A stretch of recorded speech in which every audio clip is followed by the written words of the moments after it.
কিছু একটা করেন স্যার। আজ 4 দিন হয়ে গেল আমার ছোট্ট মেয়েটা ওই নোংরা বারান্দায় পড়ে আছে। জুতোর দোকানের সামান্য মাইনের কর্মচারী নিকুঞ্জ।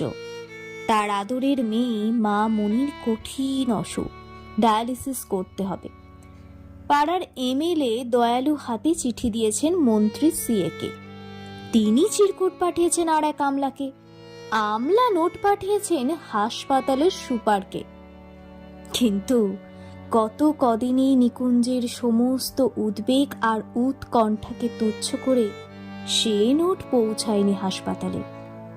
নোট গেলে বিনা খরচে মামুনি ডায়ালিসিস করা হবে।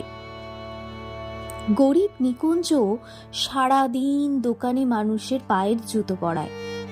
অন্যমনস্ক কাজে ভুল হয়ে যায় বারবার। মালিক ধমক লাগায়।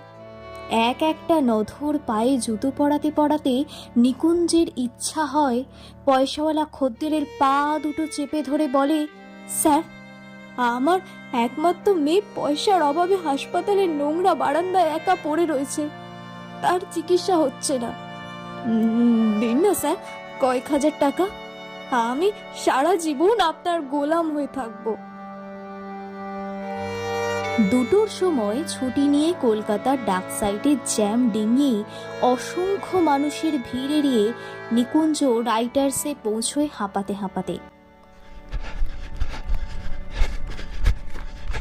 কেরানি বাবু টেবিলের সামনে দাঁড়ায় চোরের মতো। বাবুটি বললেন, আজ আর হবে না দাদা।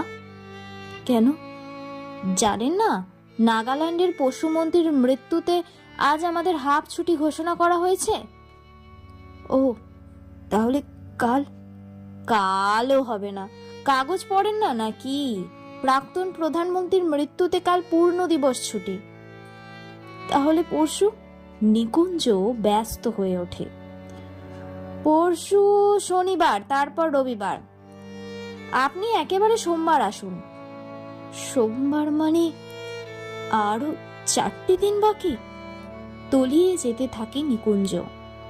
যেতে যেতে তার কানে বারবার ভেসে আছে মা মনির কণ্ঠস্বর, আমার কবে ছুটি হবে?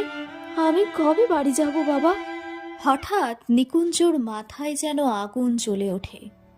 দুর্বল অভুক্ত শীর্ণ শরীরে হঠাৎই যেন জ্বলে ওঠে ভয়ঙ্কর তেজ। রাইটার্সের বারান্দা দিয়ে ছুটতে থাকে নিকুঞ্জ।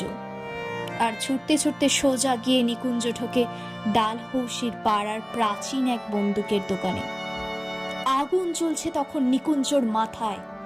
ধূমকেতুর মতো নিকুঞ্জ চিৎকার করে বলতে থাকে, আমাকে একটা বন্দুক দিন, আমাকে একটা বন্দুক দিন, যা থেকে হাজার হাজার গুলি বের হবে। আমি সমস্ত নেতা, প্রাক্তন মন্ত্রী, কর্তাদের গুলি করে মেরে ফেলবো। তারপর সারা দেশে একদিনই রাষ্ট্রীয় শোক, একদিনই ছুটি। আর তারপর আমার মা মনির ডায়ালিসিস। দোকানের দারোয়ান ঘাড় ধরে নিকুঞ্জকে বের করে দেয়। নিকুঞ্জ ছুটতে ছুটতে হাঁপাতে হাঁপাতে হাসপাতাল। হঠাৎ ছপ করে লোডশেডিং এর মতো নিকুঞ্জর চোখের সামনে সব কিছু অন্ধকার হয়ে যায়। মামুনির বিছানাটা খালি। মামুনি কোথায়? কোথায় আমার মামুনি? অনেক রাতে ভাড়া করা ম্যাটাডোরে একটা খাটিয়ায় মামুনিকে শুয়ে দূর মফস্বলের বাড়ির পথ ধরে নিকুঞ্জ। সারাটা রাস্তা পূর্ণিমার চাঁদ আলো ধরালো মামুনির মুখে। এক আকাশ নক্ষত্র আর তারা আলো বিছিয়ে রাখলো মামুনির ঘরে ফেরার পথে। আর নিকুঞ্জ শুনতে পেল নক্ষত্র, চাঁদ, তারা সবাই বলছে, আমাদের ছুটি নেই নিকুঞ্জ, আমরা আলো জেলে রেখেছি। তোমার মা মনির জন্য আমরা আলো জেলে রেখেছি। ভোরের আলো তখন সবে ফুটেছে। ম্যাটাডোর ভ্যান এসে থামল নিকুঞ্জর ভাঙা বাড়ির দরজায়। নিকুঞ্জর বউ পাগলের মতো ছুটে এলো। এনেছো? আমার মেয়েকে এনেছো? পাথর হয়ে যাওয়া নিকুঞ্জ তুমুল কান্নায় ভেঙে পড়ে আর বারবার বলতে লাগলো, তোমার মামুনির ছুটি হয়ে গেছে, তোমার মামুনির ছুটি হয়ে গেছে।